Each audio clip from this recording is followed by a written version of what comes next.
আপনারা যারা ঋণের বোঝা নিয়ে দুশ্চিন্তায় সময় অতিবাহিত করছেন, আপনাদের জন্য বলছি, হযরত আবু উম্মাহ আনসারী রাদিয়াল্লাহু তাআলা আনহু যখন ঋণের বোঝা নিয়ে প্রচণ্ড দুশ্চিন্তায় একদিন মসজিদে নববী শরীফে বসা ছিলেন, এমত অবস্থায় প্রিয় নবী সাল্লাল্লাহু তাআলা আলাইহি ওয়াসাল্লাম মসজিদে প্রবেশ করে জিজ্ঞেস করলেন, তোমাকে তো নামাজের সময় ছাড়া অন্য সময়ে মসজিদে বসে থাকতে দেখিনি।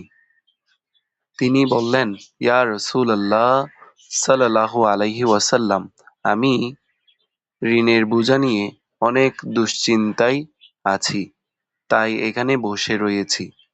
প্রিয় নবী সাল্লাল্লাহু তাআলা আলাইহি ওয়াসাল্লাম ওনাকে একটি দোয়া শিখিয়ে দিলেন এবং বললেন, তুমি এই দোয়াটি সকাল সন্ধ্যা পাঠ করতে থাকো। মহান আল্লাহ দয়া করে তোমার পেরেশানি ও কর্জ থেকে মুক্তি দিবেন।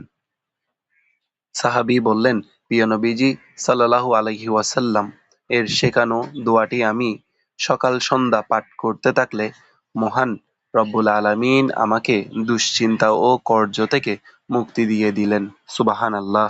দোয়াটি হলো, আল্লাহুম্মা ইন্নী আউযু বিকা মিনাল হাম্মি ওয়াল হুজনি ওয়া আউযু বিকা মিনাল আজিজি ওয়াল কাসালি ওয়া আউযু বিকা মিনাল জুবনি ওয়াল বুকলি ওয়া আউযু বিকা মিন গালাবাতিদ দাইনি ওয়া কাহারিল রিজাল।